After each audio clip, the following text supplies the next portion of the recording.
hour to hour, from day to day, things are moving dramatically. When there are two global superpowers contesting for the same position, that time period is basically uncertain. Basically, economic crises doesn't follow because of an external event. It will follow based on your reaction. When the moment that the goods and services don't exchange or cross the borders, what you see is what is going to happen. Good morning, ladies and gentlemen. I deliberately did not prepare any slides. I have quite a lot because with the rate that the geopolitical trends shifts, I don't want to expire my slides by presenting it, because from hour to hour, from day to day, things are moving dramatically. So having said that, I just wanted to provide a context on basically on the overall economic context of what is going on and what we need to do. And I think the keynote speaker before in the first session basically set the context, and I can use that as the foundation to build the argument. First, what we need to look at is, since there are a lot of things are moving at the same time, we need to realize that especially the time that we are living in is a unique period in the world history. Because when there are two global superpowers contesting for the same position, in particularly US, China, and there's India, and there's BRICS community. But particularly it's a race for the first place in the global superpower position. That time period is basically uncertain. That's what we have seen over a period of time. And that uncertainty not only comes with wars and uncertainty in geopolitics, it also comes with challenges for the currency. For an example, when the British were ruling the world, the sterling pound was the currency that the world used to trade. And then it has been, even if you go back, it has been shifting, and then it was the US that everyone's currency has been the US. And now there's contesting, and you can see the China is contesting, and particularly this period would be quite uncertain. I'm saying this because if you think like, okay, the Iran war would be end like tomorrow, with 2 weeks everything will be settled down, again we can move back to normalcy. Trust me, this is not going to happen. I'm not saying the Iran war would not end. It will end, but some level of uncertainty will prevail. Even if you go back to 2025 April, if you recall, there was President Trump's tariff announcement, and then it was followed up. There were so many changes. It was 44% for Sri Lanka, then it came down, then again like changed. Things have been changing. And now, of course, for Sri Lanka, then it was Ditwa in November last year, and then you have another external crisis. So as managers, as decision makers, this uncertainty is going to stay for some time. So you have to, and we all ourselves have to be prepared for uncertainty, mainly external front as well as internal front. And those are kind of beyond our control. When you look at the economy, basically economic crises doesn't follow because of an external event. Mainly it will follow based on your reaction to it. And I think that's what even the keynote speaker Hannah mentioned, like things are changing. If you fail to adapt, that's where the crisis falls in, right? So the challenge is, how are we going to basically adapt in these global dimensions? That's what we need to keep in mind. Now, setting that context, then we have to move forward on what's the impact on what is going at the moment. First of all, when you look at all the indicators, Sri Lankan economy is stable. After a massive crisis we went in 2022, all indicators shows it's stable. And even after this crisis, I do not see any indication that we will go back to where we were in 2022, because of 5 key reforms that we did over a period of time. First, the anti-corruption law. I know there can be a lot of areas that can improve, but the anti-corruption law covers quite a wide range now. So as a result, that's one of the key pillars, that the corruption is not easy as it was before. It's still happening, but the shock absorbers were kind of ready. Second, the Central Bank Independence Act. Again, it is not a perfect act, but with the central bank independence, the inflation that you saw in 2022 of 70% is very unlikely. In fact, our performance is at about, we are at 2%, 3% inflation. With the fuel prices increase, it will go to about 5%, but it's under control. Third, it's the Public Debt Management Office and the Public Debt Management Act. If you don't know, there's a separate office now in the Ministry of Finance on servicing our public debt.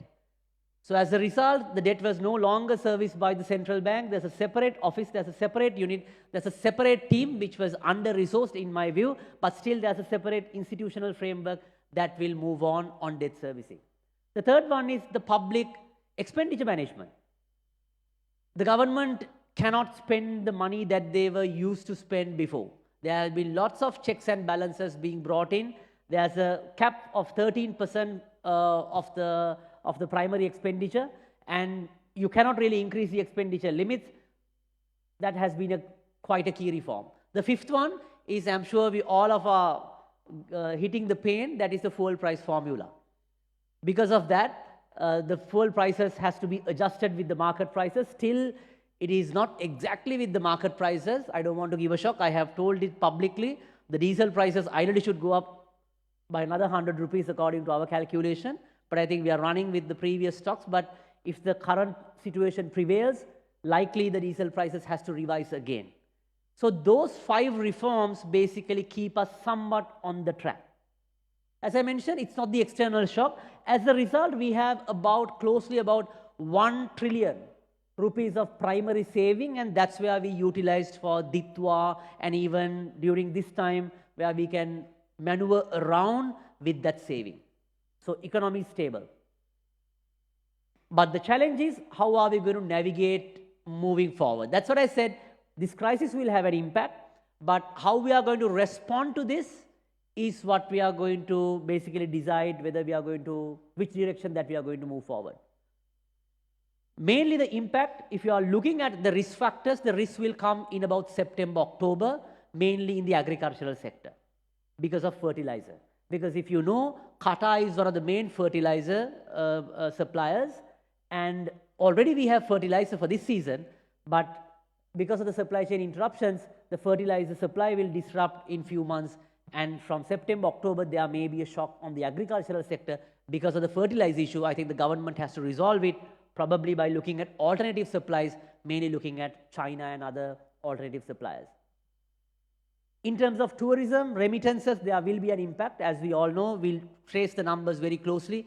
Tourism is dropped from about 30% since the crisis, since the geopolitical tensions. And remittances, we are not really sure about the impact, but definitely it's going to impact because especially the people who are working in the Middle East, their service charges, the additional income, the overtimes and things like that is going to get affected. So as a result, there will be a challenge on the remittances. But it will not have a massive impact on the currency depreciation or like a balance of payment crisis, because when the revenue slows down on remittances and tourism, the expenditure is also slows down. So the economy basically balances off. So there will be not a crisis, but the economy will slow down. My final point, there's something that you need to worry about more than geopolitics. That is the demographic changes that is taking place. Not many people know. If you are an active member of a school all-boy association or an all-girl association, this should not be a surprise to you. The population in Sri Lanka is kind of shrinking. We had an average birth rate of about 8% per 1,000, and we had a death rate of about 6 per 1,000 people. So there was a 2 surplus. But with the crisis, there were about 6 to 8 people per 1,000 were migrating from Sri Lanka. So as a result, the population is shrinking. We are tracing from 2016 to 2024, the population, the school population and the school admission. And it's a declining trend, and it's about 100,000 students are lesser compared to 2016-17. And the trend is going to continue. Now, if you are from a prestigious Colombo school, you may know that their catchment area has been increased. I come from Moratuwa. I met our school principal very accidentally. He said they have cut down 2 classes at grade 1 because there were no enough students to run the number of classes that they had. So this gives you an indication, if you're especially in an industry of like, who is catering for the kids markets. It could be diapers or, wet wipes or school textbooks or anything. That means there's going to be a market shrinking in the coming years. And that already can be seen. So that demographic shift is going to affect us quite badly in the longer run. At the same time, we have an aging population. As a result, our active economic population is going to shrink. Most of us, like we are dropping our kids at the daycare center, most likely our kids probably will leave us at the elderly home when they go to work in the next 15 to 20 to 30 years. And that's the unfortunate reality.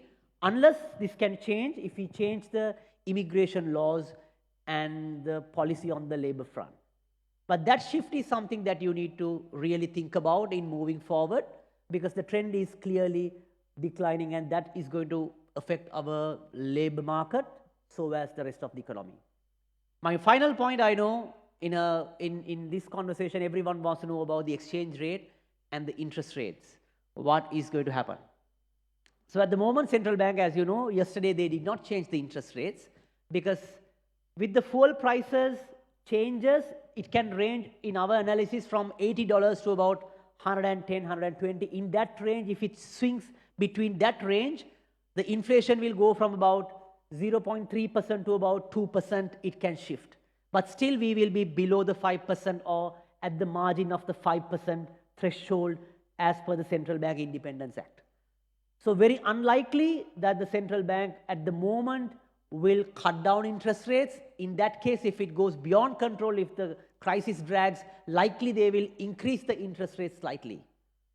In terms of exchange rate, it's slightly depreciating, but I don't see a steep depreciation, because if it starts depreciating, likely the central bank will increase the interest rates and basically cut down the demand side.